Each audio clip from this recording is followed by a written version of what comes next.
Hi friends, ಎಲ್ಲರಿಗೂ ನಮಸ್ಕಾರ. ನಾಗು ಮಹಿ cooking ಚಾನಲ್ಗೆ ಸ್ವಾಗತ. ಮನೆಗೆ ಸಡನ್ ಆಗಿ ನೆಂಟರು ಬಂದಾಗ ಏನಾದ್ರೂ ಸ್ವೀಟ್ ಮಾಡಿ ಕೊಡಬೇಕು ಅಂದ್ರೆ ಈ ರೀತಿ ತುಂಬಾನೇ ಕಡಿಮೆ ಸಮಯದಲ್ಲಿ ಕ್ಯಾರೆಟ್ ಹಲ್ವನ ಮಾಡಿ ನೋಡಿ. ಟೇಸ್ಟ್ ಅಂತೂ ತುಂಬಾನೇ ಸಖತ್ತಾಗಿ ಕೂಡ ಇರುತ್ತೆ. ಬಾಯಲ್ಲಿಟ್ರೆ ಹಾಗೆ ಬೆಣ್ಣೆ ತರ ಕರಗೋ ರೀತಿ ಈ ಕ್ಯಾರೆಟ್ ಹಲ್ವನ ಯಾವ ರೀತಿ ಮಾಡೋದು ಅಂತ ತುಂಬಾನೇ ಸಿಂಪಲ್ ಆಗಿ ತೋರಿಸ್ಕೊಡ್ತಾ ಇದ್ದೀನಿ. ಬನ್ನಿ, ನೀವು ಇನ್ನೂ ನಮ್ಮ ಚಾನಲ್ ನ ಸಬ್ಸ್ಕ್ರೈಬ್ ಮಾಡ್ತೇನೆ ಹಾಗೇನೆ ವಿಡಿಯೋನ ನೋಡ್ತಾ ಇದ್ರೆ ಪ್ಲೀಸ್ ಇವಾಗಲೇ ಸಬ್ಸ್ಕ್ರೈಬ್ ಮಾಡ್ಕೊಳ್ಳಿ. ಹಾಗೆ ಪಕ್ಕದಲ್ಲಿ ಬೆಲ್ ಐಕನ್ ಕೂಡ ಕ್ಲಿಕ್ ಮಾಡಿ. ಬನ್ನಿ ಇವಾಗ ಈ ಕ್ಯಾರೆಟ್ ಹಲ್ವನ ಯಾವ ರೀತಿ ಮಾಡೋದು ಅಂತ ನೋಡ್ಕೊಂಡ್ ಬರೋಣ. ಮೊದಲಿಗೆ ನಾನು ಇಲ್ಲಿ ಒಂದು ಅರ್ಧ ಕೆಜಿ ಆಗೋಷ್ಟು ಕ್ಯಾರೆಟ್ ಅನ್ನ ನೀಟಾಗಿ ವಾಶ್ ಮಾಡಿ ಆ ಮೇಲಿರುವಂತಹ ಸಿಪ್ಪೆ ಎಲ್ಲ ರಿಮೂವ್ ಮಾಡ್ಕೊಂಡು ಈ ರೀತಿ ತುರಿದು ಒಂದು ಪ್ಲೇಟ್ಗೆ ಸಪರೇಟ್ ಮಾಡಿ ಇಟ್ಕೊಂಡಿದ್ದೀನಿ. ಹಾಗೇನೆ ಇಲ್ಲಿ 10 ರೂಪಾಯಿದು ನಾನಿಲ್ಲಿ GRB ತುಪ್ಪನ 2 ಪ್ಯಾಕೆಟ್ ಅನ್ನ ತಗೊಂಡಿದ್ದೀನಿ. ತುಂಬಾನೇ ಕಡಿಮೆ ಸಮಯದಲ್ಲಿ ಕೂಡ ಕಡಿಮೆ ಖರ್ಚಿನಲ್ಲಿ ಮಾಡ್ಕೋಬಹುದಂತಹ ಸ್ವೀಟ್ ರೆಸಿಪಿ. ಹಾಗೆ ಒಂದು 10 ರಿಂದ 15 ಗೋಡಂಬಿ, ಹಾಗೆ ಒಂದು 10 ರಿಂದ 15 ದ್ರಾಕ್ಷಿ ತಗೊಂಡಿದ್ದೀನಿ. ಹಾಗೆ ಒಂದ್ 2 ಏಲಕ್ಕಿ, ಹಾಗೆ ಒಂದು ಅರ್ಧ ಲೀಟರ್ ಆಗೋಷ್ಟು ಹಾಲು ತಗೊಂಡಿದ್ದೀನಿ. ಗಟ್ಟಿ ಹಾಲು, ಕಾಯಿಸಿಲ್ಲ, ಹಾಗೇನೆ ಗಟ್ಟಿ ಆದಂತಹ ಹಾಲನ್ನು ತಗೊಂಡಿದ್ದೀನಿ. ಹಾಗೆ ಸ್ವೀಟಿಗೆ ತಕ್ಕಂತೆ ಸಕ್ಕರೆ ತಗೊಂಡಿದ್ದೀನಿ. ಅಷ್ಟೇನೆ ಇದಕ್ಕೆ ಬೇಕಾಗಿರುವುದು. ಬನ್ನಿ ಇವಾಗ ಇದನ್ನ ಯಾವ ರೀತಿ ಮಾಡೋದು ಅಂತ ನೋಡ್ಕೊಂಡ್ ಬರೋಣ. ಗ್ಯಾಸ್ ಆನ್ ಮಾಡಿ ಒಂದು ಬಾಣ್ಲಿನ ಬಿಸಿ ಮಾಡಕ್ಕೆ ಇಟ್ಕೊಂಡಿದ್ದೀನಿ. ಬಾಣ್ಲಿ ಬಿಸಿಯಾಗಿದ ನಂತರ ನಾನು ಇಲ್ಲಿ ಒಂದ್ ಅರ್ಧ ಗ್ಲಾಸ್ ಆಗೋಷ್ಟು ನಾನು ತುಪ್ಪನ ಹಾಕೊಳ್ತಾ ಇದ್ದೀನಿ. ಅಂದ್ರೆ 10 ರೂಪಾಯಿದು 2 ಪ್ಯಾಕೆಟ್ ತುಪ್ಪನ ಹಾಕೊಳ್ತಾ ಇದ್ದೀನಿ. ತುಪ್ಪ ಬಿಸಿಯಾಗಿದ ನಂತರ ಗೋಡಂಬಿನ ಹಾಕೊಂಡು ಸ್ವಲ್ಪ ಕಂದು ಬಣ್ಣ ಬರಗಂಟ ಇದನ್ನ ಕ್ಲೀನ್ ಆಗಿ ಬಾಡಿಸ್ಕೋಬೇಕಾಗತ್ತೆ. ನೋಡಿ, ಗೋಡಂಬಿ ಕೂಡ ಇವಾಗ ಕ್ಲೀನ್ ಆಗಿ ಫ್ರೈ ಆಗಿದೆ. ಇಷ್ಟಾದ್ರೆ ಸಾಕು. ಈ ಗೋಡಂಬಿನ ಒಂದು ಪ್ಲೇಟ್ಗೆ ಸಪರೇಟ್ ಮಾಡಿ ಇಟ್ಕೊಳ್ಳೋಣ. ಇವಾಗ ಅದೇ ಬಾಣ್ಲಿಗೆ ಉಳಿದಿರುವಂತಹ ದ್ರಾಕ್ಷಿನೂ ಕೂಡ ಹಾಕೊಂಡು ಸ್ವಲ್ಪ ಕಲರ್ ಚೇಂಜ್ ಆಗ್ಬೇಕು, ಅಲ್ಲಿ ತನಕ ಈ ದ್ರಾಕ್ಷಿನ ಫ್ರೈ ಮಾಡ್ಕೋಬೇಕಾಗತ್ತೆ.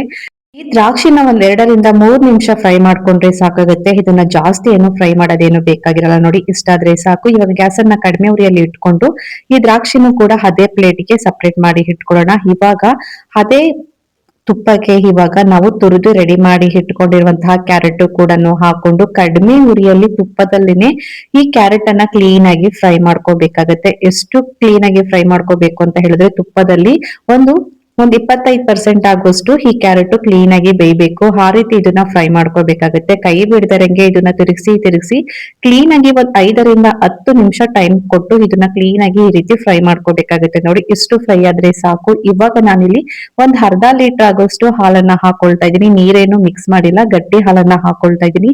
ಅಕಸ್ಮಾತ್ ನಿಮ್ಗೆ ನೀರು ಹಾಕೋಬೇಕು ಅಂತ ಅನ್ಸಿದ್ರೆ ಹಾಕೊಳ್ಳಿ. ನಾನಿಲ್ಲಿ ನೀರನ್ನ ಏನು ಉಪಯೋಗಿಸಿಲ್ಲ, ಹಾಗೇನೆ ಹಾಲನ್ನ ಹಾಕೊಳ್ತಾ ಇದ್ದೀನಿ. ಇವಾಗ ಐ ಫ್ಲೇಮ್ ಅಲ್ಲಿ ಇಟ್ಟು ಈ ಕ್ಯಾರೆಟ್ ಮತ್ತೆ ಈ ಹಾಲಲ್ಲೇ ಕ್ಲೀನ್ ಆಗಿ ಬೇಯಬೇಕು. ಅಲ್ಲಿ ತನಕ ಇದನ್ನ ಐ ಫ್ಲೇಮ್ ಅಲ್ಲಿ ಇಟ್ಕೊಂಡು ಕ್ಲೀನ್ ಆಗಿ ಬೇಯಿಸ್ಕೋಬೇಕಾಗುತ್ತೆ. ನೋಡ್ತಾ ಇರ್ಬೋದು ಯಾವ ರೀತಿ ಕ್ಯಾರೆಟ್ ಬೇಯ್ತಾ ಇದೆ ಅಂತ. ನಾವು ಹಾಕಿರುವಂತಹ ಕ್ಯಾರೆಟ್ ಈ ಹಾಲ್ ಜೊತೆಗೆ ಕ್ಲೀನ್ ಆಗಿ ಬೇಯಬೇಕು. ಫುಲ್ ಕಂಪ್ಲೀಟ್ ಆಗಿ ಡ್ರೈ ಆಗ್ಬೇಕು. ಅಲ್ಲಿ ತನಕ ನಾವು ಈ ಕ್ಯಾರೆಟ್ ಅನ್ನ ಕ್ಲೀನ್ ಆಗಿ ಬೇಯಿಸ್ಕೋಬೇಕಾಗತ್ತೆ.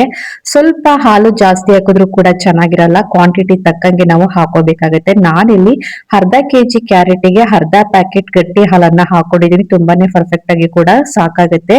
ಇವಾಗ ನಾವು ಸ್ವಲ್ಪ ಹಾಲು ಕೂಡ ಕಡಿಮೆ ಆಗಿದೆ, ನೋಡ್ತಾ ಇರ್ಬೋದು. ಕಂಪ್ಲೀಟ್ ಆಗಿ ಒಂದು 3/4% ಡ್ರೈ ಆಗಿದೆ. ಇವಾಗ ನಾವು ಸಕ್ಕರೆನ ಹಾಕೋಬೇಕಾಗುತ್ತೆ. ಸಕ್ಕರೆ ಇಷ್ಟ ಇಲ್ಲ ಅಂತ ಹೇಳಿದ್ರೆ ನೀವು ಸಕ್ಕರೆನ ಸ್ಕಿಪ್ ಮಾಡಿ ನೀವು ಬೆಲ್ಲನೂ ಕೂಡ ಹಾಕೋಬಹುದು. ಬಟ್ ಅದೊಂಥರ ಡಿಫ್ರೆಂಟ್ ಟೇಸ್ಟ್ ಕೂಡ ಇರುತ್ತೆ. ನೋಡಿ, ಸಕ್ಕರೆ ಕಂಪ್ಲೀಟ್ ಆಗಿ ಮೆಲ್ಟ್ ಆಗ್ಬೇಕು. ಅಲ್ಲಿ ತನಕ ಈ ರೀತಿ ಫ್ರೈ ಮಾಡ್ಕೋಬೇಕಾಗುತ್ತೆ. ಇವಾಗ ಡ್ರೈ ಮಾಡಿ ಇಟ್ಕೊಂಡಿರುವಂತಹ ಗೋಡಂಬಿ ಮತ್ತೆ ಹಾಗೆ ಬಾದಾಮಿ ಮತ್ತೆ ಏಲಕ್ಕಿ ಇದನ್ನೆಲ್ಲನೂ ಕೂಡ ಹಾಕೊಂಡು ಕ್ಲೀನ್ ಆಗಿ ಫ್ರೈ ಮಾಡ್ಕೋಬೇಕಾಗುತ್ತೆ.